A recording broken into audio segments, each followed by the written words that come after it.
सिकोहाबाद तहसील में आज संपूर्ण समाधान दिवस था, जिसमें काफ़ी शिकायतें आईं। शिकायतों में एक शिकायत ऐसी थी जिसमें अधिकारियों पर ही रिश्वत लेने के आरोप लगे। फरियादी ने तहसीलदार पर आरोप लगाया कि रुपए लेकर करोड़ों की जमीन का एक पक्षीय फैसला सुना दिया है। मेरा नाम जगेश चंद है, पुत्र श्री किताब सिंह, नंगला नंदी के रहने वाले हैं। हमारे एक चाचा थे सालग्राम, जिनकी शादी नहीं हुई थी, वो ख़त्म हो गए। उनके ख़त्म होने के बाद हम चाचा ताऊ के जितने भाई थे, हमारे पिताजी ताऊ ख़त्म हो चुके थे, तो हम लोगों के नाम में वो ज़मीन चढ़ गई थी। उसके बाद उन सालग्राम की मौसी की लड़की का लड़का कालीचरण, उसने मुकदमा डाल दिया कि मैं इनका भांजा हूँ, जबकि वो सगा भांजा नहीं है, क्योंकि उनके बहन थी नहीं, अकेले थे वो अपने माँ बाप के। आपको बता दें कि थाना सिकोहाबाद क्षेत्र के अंतर्गत नगला नंदी निवासी जगेश चंद यादव फौजी ने संपूर्ण समाधान दिवस में डीएम रमेश रंजन को शिकायती पत्र दिया, जिसमें उन्होंने आरोप लगाते हुए बताया कि मौजा माड़ई की गाटा संख्या 1A रकबा 4.776 हेक्टेयर है। इसके खातेदार सालिग्राम थे। इनकी मृत्यु हो जाने के बाद ये जमीन सालिग्राम के भतीजों के नाम यानी कि करीब 15 लोगों के नाम 31 जनवरी 2022 को दर्ज हो गई।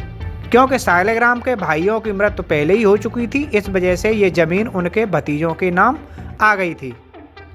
सब कुछ ठीक ठाक चल ही रहा था, लेकिन 8 महीने के बाद मृतक सालिग्राम की मौसी की लड़की का लड़का कालीचरण अपने आप को मृतक खातेदार का भांजा बनकर आ गया।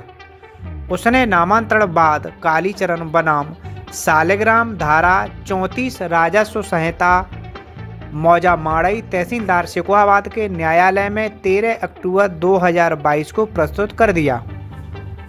जबकि आरोप है कि खातेदार सालिग्राम की कोई सगी बहन नहीं थी। ऐसे में भांजा कहां से आ गया? पीड़ित ने परिवार रजिस्टर की नकल दाखिल कर साबित किया कि मृतक की कोई बहन नहीं थी। कालीचरण, उसने मुकदमा डाल दिया कि मैं इनका भांजा हूँ, जबकि वो सगा भांजा नहीं है, क्योंकि उनके बहन थी नहीं, अकेले थे वो अपने माँ बाप के। तो वो जो है तहसीलदार साहब ने जो है मुकदमा पूरा कैसे लेके या कैसे ही एक तरफा मुकदमा कर दिया। जो हमारे भी गवाह थे वो भी उसी में लगा दिए उन्होंने, हमारा कोई साक्ष्य नहीं रखा उन्होंने, और आदेश करके वो ज़मीन कालीचरण के नाम चढ़ा दी। तो वो बिक्री हो सकती है और हमें जो है नकल नहीं मिल रही है अपील डालने के लिए। 30 बीघा में 2-4 डेसीमिल कम हो सकती है। जी हाँ, ये शिकायत है।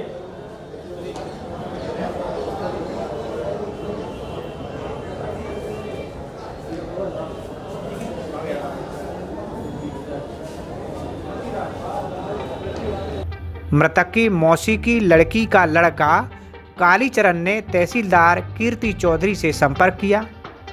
आरोप है कि तहसीलदार कीर्ति चौधरी ने योजना के तहत 22 दिसंबर 2024 को राजस्व निरीक्षक लल्लू सिंह के साथ मिलकर एक पक्षीय सामूहिक बयान लिखकर 3 लोगों के हस्ताक्षर और चौथे का अंगूठे का निशान लगवा लिया।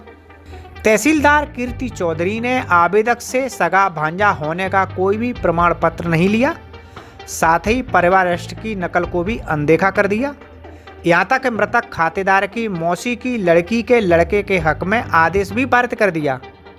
इस पूरे घटनाक्रम की जानकारी तब हुई जब बीते शनिवार को खतौनी लेने ये पीड़ित तहसील पहुंचा। पीड़ित ने डीएम को शिकायती पत्र देकर न्याय की मांग की है। इस पूरे मामले को लेकर मीडिया द्वारा जब उप जिलाधिकारी सिकोहाबाद से संपूर्ण समाधान दिवस में ही बात की गई तो उन्होंने कुछ भी कहने से इनकार कर दिया। एक तो नगर पालिका सिकोहाबाद की कई समस्याएं आई हैं। कुछ लोगों को सड़क निर्माण को लेकर या पानी की समस्या को लेकर और कुछ जाम की समस्या को लेकर, कुछ गौवंश की लेकर और सिकोहाबाद नगर पालिकाओं की ज़्यादा समस्या आई है। दूसरा, राजस्व विभाग के कुछ लोगों का बैनामा लिए हैं, वो कब्जे नहीं मिल रहे हैं या अपनी भूमियों को पैमाइश कराने से रिलेटेड है। इस तरह के पैमाइश के एप्लीकेशन आजकल ज़्यादा आएगा। आज हमारा व्यापार मंडल द्वारा एक उत्तर प्रदेश उद्योग व्यापार मंडल द्वारा एक ज्ञापन श्रीमान मुख्य विकास अधिकारी और सिकोहाबाद एसडीएम मैडम को दिया गया, जिसमें व्यापारियों ने समस्याएं रखी हैं। मैनपुरी चौराहा, एटा चौराहे पर मेन पुलों के नीचे अवैध खोखे, अवैध टेम्पू अड्डा बना हुआ है, जिससे व्यापारियों को, आम जनता को काफ़ी परेशानी का सामना करना पड़ रहा है, जिसका प्रशासन का कोई ध्यान नहीं है। रात को 7 बजे बाद वहाँ पे अवैध लोग इकट्ठे होते हैं, उल्टा सीधा सेवन होता है, जिससे महिलाएं और जनता को काफ़ी दिक्कतों का सामना करना पड़ रहा है। और आज आवारा पशुओं का शहर में आतंक है, जगह जगह आवारा पशु आपस में लड़ रहे हैं, बंदरों का आतंक है, जिससे जनता बहुत भयभीत बनी हुई है। पशुओं के कारण रोज़ एक्सीडेंट, बुजुर्गों को चोटें आ रही हैं, प्रशासन का कोई ध्यान नहीं है। मेरा प्रशासन से निवेदन है कि वो ज़्यादा से ज़्यादा इन कामों पर सब पे ध्यान दें और उचित कार्रवाई करें। अगर आप ये वीडियो YouTube पर देख रहे हैं तो हमारे चैनल को सब्सक्राइब करें और बेल आइकन को दबाना ना भूलें। अगर आप Facebook पर ये वीडियो देख रहे हैं तो हमारे पेज को लाइक करें।